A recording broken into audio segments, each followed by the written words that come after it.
श्री स्वामी समर्थ. जय जय स्वामी समर्थ. माझ्या स्वामी भक्ती चॅनलमध्ये सर्वांना नमस्कार. उद्या आहे 23 मे 2024 वार गुरुवार आणि उद्या वैशाख पौर्णिमा देखील आहे. वैशाख पौर्णिमा ही अत्यंत महत्त्वाची अशी पौर्णिमा आहे. हा दिवस अत्यंत शुभ मानला जातो. या दिवशी राशीनुसार कुठल्या वस्तू दान करायच्या आहेत, त्याचबरोबर त्या वस्तू दान केल्यानं काय फायदा होणार आहे हे देखील मी सांगणार आहे. ते जाणून घेण्याआधी तुम्ही माझ्या स्वामी भक्ती चॅनलला सबस्क्राईब नक्की करा. यंदा वैशाख पौर्णिमा ही 23 मे 2024 रोजी उद्या गुरुवार आहे. तर या दिवशी आहे ही वैशाख पौर्णिमा. पौर्णिमा ही बुद्ध पौर्णिमा म्हणून देखील ओळखली जाते. हिंदू धर्मात वैशाख पौर्णिमेला विशेष असे महत्त्व आहे. या दिवशी स्नान आणि दान करण्याचं महत्त्वाचं सांगितलं जातं.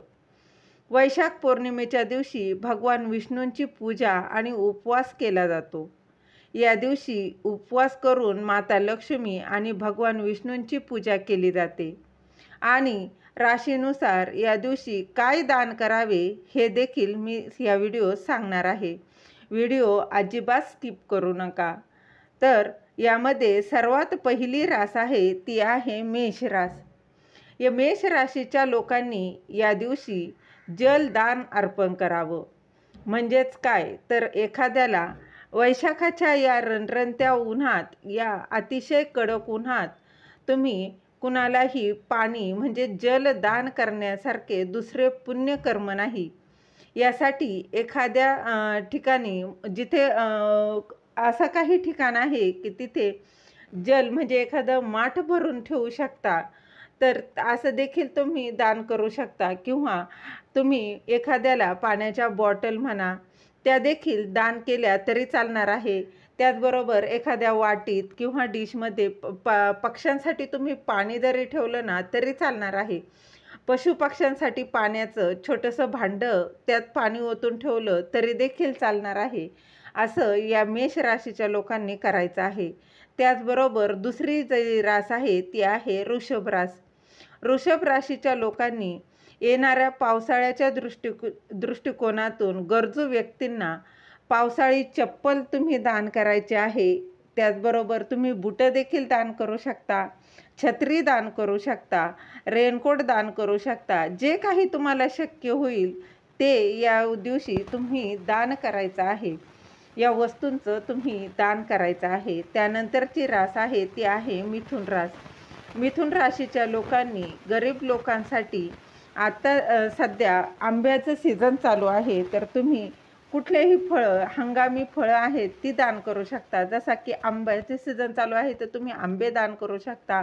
टरबूज आहे, खरबूज आहे, अगदी जे तुम्हाला शक्य होईल ना तसं तुम्ही एक तरी फळ नक्की दान करायचं आहे.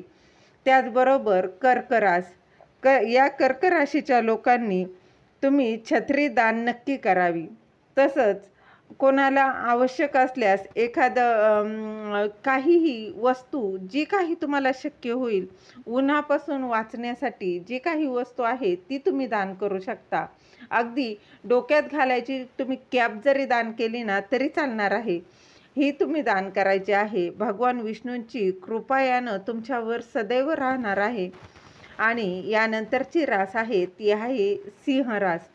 सिंह राशीच्या लोकांनी गरीब लोकांना न शिजवलेलं धान्य दान करायचं आहे. म्हणजेच तुम्ही काय दान करू शकता, डाळ, तांदूळ, शेंगदाणे, पोहे, अगदी जे शक्य होईल ना ते तुम्ही दान करायचं आहे. दान देणाऱ्याच्या आणि घेणाऱ्यांच्या दोघांच्याही यामुळे मनोकामना ज्या आहेत त्या पूर्ण होणार आहे. त्यामुळे या दिवशी तुम्ही काहीही जे शक्य होईल ते नक्की दान करा. त्याचबरोबर कन्या रास. कन्या राशीच्या लोकांनी एखादा अनाथाश्रम असेल किंवा बालाश्रम असेल तर तिथे शैक्षणिक ज्या वस्तू आहेत जसं की नोटबुक आहेत, पेन आहे, पेन्सिल आहे, अगदी काहीही नाहीच काही तर धान्य जरी तुम्ही दान केलं ना तरी देखील चालणार आहे. आता बघा शाळा चालू होणार आहेत, त्यामुळे त्याच्या निमित्तानं तुम्ही एखाद्या मुलाला नाहीच आश्रमात जाता आलं तरी गरजू एखाद्या मुलाला तुम्ही वह्या पुस्तकं जरी दान केलं ना तरी देखील चालणार आहे. अतिशय शुभ असा हा दिवस आहे. या दिवशी जितकं जमेल तितका दान करण्याचा नक्की प्रयत्न करा. यानंतरची रास आहे ती आहे तुळ रास. या राशीच्या लोकांनी या वैशाख पौर्णिमेच्या दिवशी एखादं झाड लावायचं आहे. कुठलंही झाड तुम्ही लावू शकता किंवा एखादं रोपटं एखाद्याला दान करू शकता. त्यामुळे देखील तुमची जी काही इच्छा आहे ती तुमची पूर्ण होणार आहे. यानंतरची रास आहे ती आहे वृश्चिक रास. या दिवशी गरजू व्यक्तींना तुम्ही एखादं कुठलंही फळ दान करू शकता. अगदी तुम्ही जे तुम्हाला शक्य होईल ते फळ दान करू. अगदी नाहीच काही तर ना तुम्ही केळी देखील दान केली ना तरी चालणार आहे. तुम्ही केळीसुद्धा हे देखील फळ आहे, त्यामुळे तुम्ही ते देखील दान करू शकता. यानंतरची रास आहे धनुरास. या धनुराशीच्या लोकांनी एखाद्या मंदिरात कुठल्याही तिथे गेल्यानंतर एखाद्या मंदिराच्या आसपास किंवा मंदिरातील व्यक्तीला थंड पाणी दान करायचं आहे. म्हणजेच काय, तुम्ही पाण्याची बॉटल देखील देऊ शकता. एखाद्या तहानलेल्या भागलेल्याला तुम्ही त्या जीवाला त्याचा गारवा त्याचा मिळणार आहे, त्यामुळे त्याचा आत्मा तृप्त होणार आहे. त्यामुळे तुम्ही पाण्याचं दान नक्की करायचं आहे. यानंतरची रास आहे मकर रास. या मकर राशीच्या लोकांनी या वैशाख पौर्णिमेच्या दिवशी पशुपक्ष्यांना पाण्याची व्यवस्था करायची आहे, खाद्य टाकायचं आहे. तुम्ही काही गहू, तांदूळ, बाजरी अगदी जे होईल शक्य होईल ते तुम्ही त्यांना दान करायचं आहे, पक्ष्यांना खाऊ घालायचं आहे. त्यामुळे तुमच्या ज्या काही मनोकामना आहेत त्या नक्कीच पूर्ण होणार आहे. यानंतरची रास आहे ती आहे कुंभ रास. राशीच्या लोकांनी या वैशाख पौर्णिमेच्या दिवशी तुम्ही काहीही कपडे दान करू शकता. अगदी जे तुम्हाला शक्य होईल ना ती कपडे तुम्ही दान करायचे आहे. अगदीच नाही काही तर तुम्ही अगदी रुमाल जरी दान केला ना तरी चालणार आहे. एखादा रुमाल दान करा. असं केल्याने शनिदेव तुमच्यावर प्रसन्न होणार आहे आणि त्याचा शुभ परिणाम तुम्हाला मिळणार आहे. त्यामुळे जेवढं जमेल तेवढं दान करण्याचा नक्की प्रयत्न करा. यानंतरची रास आहे ती आहे मीन रास. या मीन राशीच्या लोकांनी या वैशाख पौर्णिमेच्या दिवशी जे काही यात्रेकरू आहे, जे त्यांना भोजन देण्याची, पाण्याची अशी काही व्यवस्था करा. किंवा तुमच्या जवळपास मंदिर असेल तर मंदिरात देखील तुम्ही काहीही दान, खाण्याची एखादी वस्तू दान करू शकता.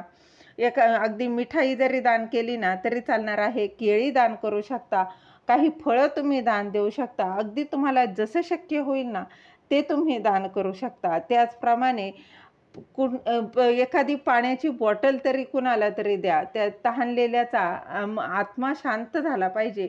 त्यामुळे या कडकडत्या उन्हात तुम्ही पाणी जरी दिलं ना तरी चालणार आहे. उद्याचा वैशाख पौर्णिमेचा दिवस अत्यंत महत्त्वाचा आहे. त्यामुळे दानाला खूप असं अनन्यसाधारण महत्त्व आहे. त्यामुळे जसं यथाशक्ती जसं जमेल तसं दान नक्की करा. यामुळं तुम्हाला शांती, सौख्य, समाधान देखील मिळणार आहे. झालेली सेवा महाराजांच्या चरणी रुजू करते. दिलेली माहिती तुम्हाला आवडली तर लाईक करा, शेअर करा, सबस्क्राईब करायला अजिबात विसरू नका. श्री स्वामी समर्थ. जय जय स्वामी समर्थ.